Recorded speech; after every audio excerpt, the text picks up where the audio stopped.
Dearly beloved sisters and brothers, once again Father is here, greeting you all in the name of Jesus Christ. Hallelujah. We are on 109th day of our Bible pilgrimage. So here, today we shall very specially see in the book of Judges chapter 6 and 7, the episode of Gideon.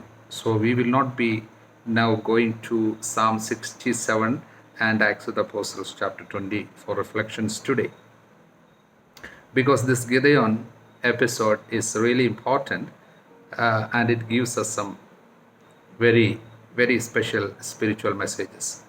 So here once again in this book of Judges, the cycle of that 5 elements about which Father has already taught, that was recurring in the history of Israel that we find here. So which are they? The first thing is, Israel turning to other gods. Whenever they had some time of peace, soon they were falling into that kind of idol worship and, hurting the Lord, doing things which is really evil in the sight of God. And then the second element comes, God of Israel allowing his people to fall into the hands of enemy. In this case, it is Midianite. So they came in large number. They used to come every year. For almost 7 years, Israelites were persecuted and they were oppressed by Midianite. They used to come like, Word of God says, coming like locusts for number, such a huge number. And literally they have eaten away all that Israelites had. So that is the suffering they have gone through. Then comes the next element, verse 6, and Israel was brought very low because of Midian, and people of Israel cried out to the Lord for help. So that is the third element. Then comes the fourth element. We know this is same things are recurring, in the history. So in answer to their cry, we have now the story of Gideon. Rather the description, when you say story of Gideon, but it is actually the description of the life and the person and the personality, the life and the work of this man.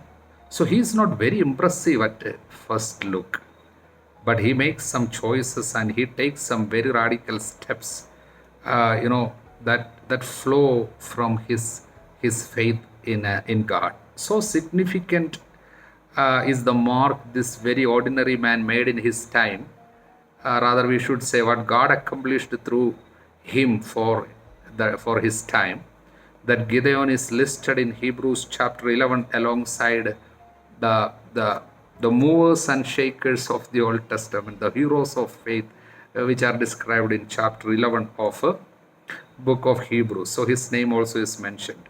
So from his life, we can point out 7 messages for our time, as we track his story through Judges chapter 6 and 7. The first message is this: Lord uses our difficult times to remind us about him, to get our attention, to shake us out of our indifference to him. All our sufferings he will use. That's the first message.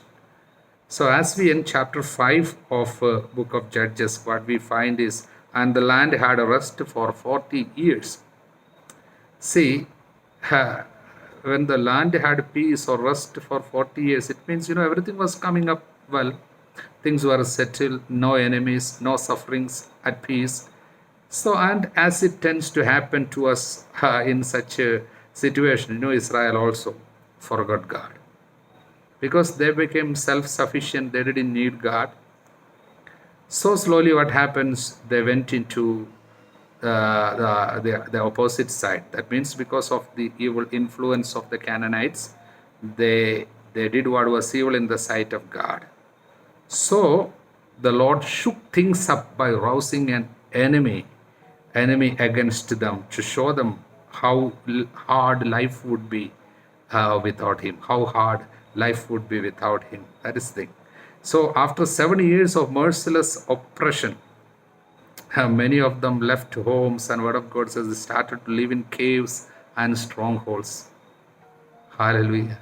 So in this period of 7 years, Israel had become poverty stricken. They had lost everything. They waited until every possible option played out. And they couldn't take it anymore. We too, in hard times and bad circumstances, first hold out, thinking that we can handle it on our own. But the point is, when difficulties come on our way, when we are oppressed, when so much of pain we face, instead of thinking that they are God's punishment, instead of thinking that they are by chance, actually what we should do is to look at them as an invitation to turn back to Him. It's an invitation to cling to Him, to listen to Him, to keep Him as the center of our lives. And it was C.S. Lewis who said once, God whispers to us in our pleasures. He speaks to us in our silences. But He shouts. He shouts in our pains. He shouts in our pains, and it's His megaphone to rouse a deaf world to Him. Praise the Lord. Now we have the second message from this episode. That is, God sees in us what we are to become. Did you understand something? When He looks at me, He sees much more than what I am now. He sees in me what He wants to make of me. It's a beautiful message. Hallelujah. See, when we meet Gideon in chapter 6, verse 11, he is threshing some wheat in a wine press. See, wheat in wine press. See, normally you would want to thresh wheat out in the open, in a threshing floor, so that the wind could blow and blow away the chaff. But Gideon, out of fear, he is hiding in an underground wine press and threshing the wheat. So it's a pitiful sight, full of fear, uncertainties, anxieties, and discouragement. But the point is, at this point, at this juncture, an angel of God meets him, and in verse 12, this angel said to this man called Gideon, "The Lord is with you, brave and mighty warrior." What? Brave and mighty warrior. Hallelujah. We feel like as God was sarcastic to him, He was making fun of this man. Not so.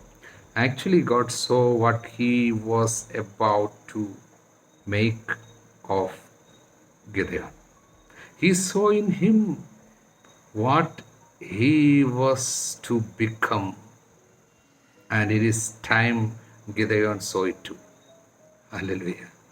So, God wants us to look at ourselves through His eyes. That's a beautiful thing. We usually think that God uses very special people only. And we sit with our own emotional problem, like fear, inferiority complex, saying that, oh, I cannot, I am not good. And this man says, my clan is the weakest clan in Manasseh, and I am the least in my family. So everywhere I am not fit actually. That's what he says. So that's what we find in verse 15. But God wants to help us to see our true identity. He wants that we should know who we are. We are children of God. With the Lord, the Lord being with us, we are very powerful people. And that's why the Lord says, I give you authority to tread upon serpents and scorpions and all the powers of the enemy. Nothing shall hurt you. That is the authority that God has given in Luke chapter 10, verse 19. And it is high time that we should see ourselves in the light of the gospel, the light of the word of God, the light of His eyes. Through His eyes, we should look at ourselves. Praise the Lord. And the third message is this. God confirms his priorities with his presence, by giving his presence. See here, after being called a mighty warrior, Gideon is questioning God in verse 13. If the Lord is with us, then why we have a lot of sufferings? We feel like God has abandoned us. That is his question. Then in verse 14, it records something very beautiful. Verse 14, and the Lord turned to him and said, see, God turned to him, looked at him fully, and said, go in this might of yours and deliver Israel from the hand of Midian. Do not I send you? Hallelujah. So God looked at him and telling this. But still he is caught up in his own image of himself. And so God confirms his priorities with his presence in verse 16. And the Lord said to him, but I will be with you, and you shall smite the Midianites as one man. I will be with you. So Gideon is given, undeniable commission and promised the unrivaled partnership of God himself. That is his power. I will be with you. But now after further confirmation, so he is asking for one sign. So when that sign is given, he was in fact dealing with God himself. In verse 22, we read like this. Then Gideon perceived that he was the angel of the Lord. And Gideon said, alas, O Lord God, for now I have seen the angel of the Lord face to face. The Lord said to him, peace be to you. Do not fear, you shall not die. Then Gideon built an altar there to the Lord and called it, the Lord is peace. The Lord is peace. See, Gideon needed a personal encounter, and God grants it. Then his priorities becomes the most important thing on earth. His priorities, God's priorities. When you have a personal encounter, your priorities move away. His priorities will come inside. That happened exactly here. God confirms his priorities with his presence. A personal encounter he allows. Praise the Lord. Now the fourth message can be termed like this. Private faithfulness is a prerequisite to public usefulness. Did you get the point? Chapter 6 verses 25 to 32. Here we find, before Gideon can be used publicly, he must first clean up his own house. Actually, his family was breaking the first commandment, having idols to Baal and Asherah on their own property. So the first assignment God gives to him is to take his father's special 7-year-old bull, destroy all the idols at home, idols of Baal and Asherah and so on, and construct an altar in that particular place, which was first, set apart for idols. There, you need to sacrifice that price, the bull, using the wood from the destroyed idol. So it has some spiritual meaning. So, to be an instrument in the hands of God, to be used for the purpose of the people of God, you must first set your own house in order. The Lord must be magnified in your own life and in your home. So private worship prepares us for public power from God. So we need to knock down all the idols, and we need to check thoroughly the inordinate attachments or anything that is against the kingdom of God is to be uprooted. Confess your sins, return to the full obedience to the Lord. Then 1 Samuel chapter 2 verse 30, if you honor me, I will honor you in return. So that part we find here. See, when Gideon's act was already affecting a change here. So that is why his father, his name is Joash, he already awoke to the truth, and now he stood up to the men, who came uh, telling that your son is to be killed because he has done this. Then he is telling to them, will you contend for Baal, or will you defend his cause? Whoever contends for him shall be put to death by morning. If he is a god, let him contend for himself, because his altar has been pulled down. See how this man has changed already. So that's the thing. The Lord honors you. Your family will be blessed. They will be converted, provided you take a step. Praise the Lord. Now we have the fifth message. That is, God is patient with our faith processes. What is this? Here we find Gideon having taken a huge step of faith in his private faithfulness. And now God's Spirit is taking possession of him. Now the stage is set for the war. The battle is almost to begin. And as he is almost entering into the battle, then he is struggling with some doubts. And he is thinking, am I the person? Am I the real one to go? And so he goes to the Lord, and he is again asking for some more signs.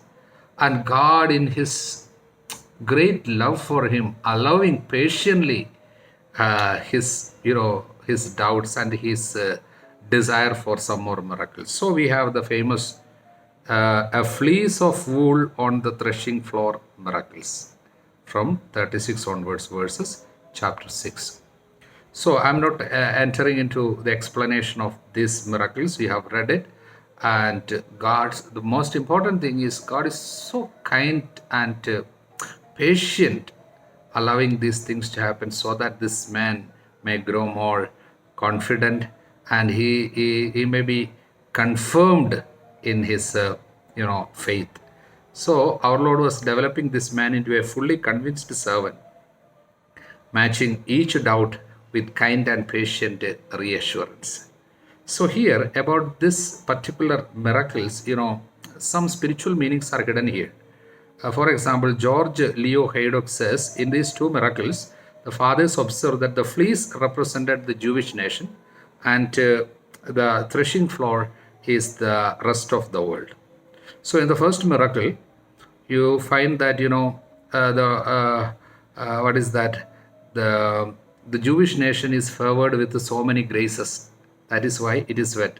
And the rest of the world was dry and barren. And in the next miracle, by the coming of Jesus Christ, the entire world, the rest of the world was watered with dew from heaven, because everyone came, the Gentiles, the pagans.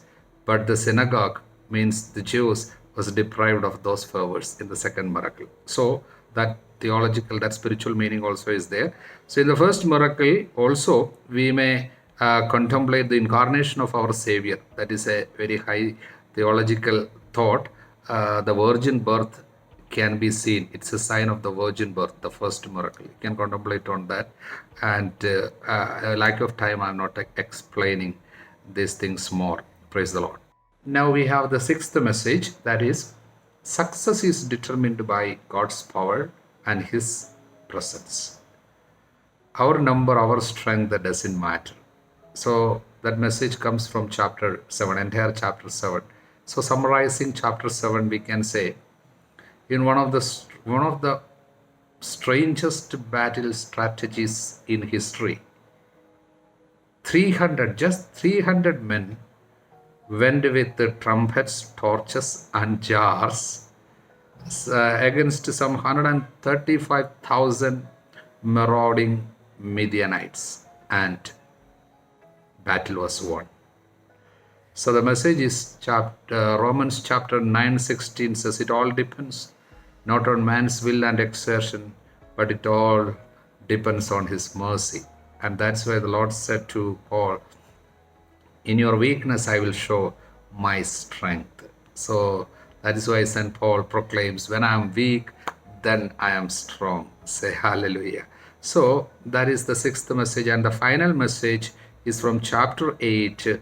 That message is this: let God rule your life and not man. In chapter 8, verse 22, the men of Israel coming to Gideon and asking, rule over us, you and your son and your grandson also, for you have delivered us out of the hand of Midian. And Gideon said to them, I will not rule over you, and my son will not rule over you. The Lord will rule over you. Allow the Lord to rule your life. Let the Lord control our lives, every aspect of our lives. Praise the Lord. So, dear ones, Gideon shows us how insignificant men can rise up and to become great in the eyes of God. So his life story gives us the encouragement that, no matter what our present situation is, however stressful we are, however, whatever difficult situation we are in, God will eventually work things out for good. We just need to be patient and put our faith and trust in the Lord. Allow the Lord to use the situations of our life. May Almighty God bless you, Father, Son, and the Holy Spirit. Amen.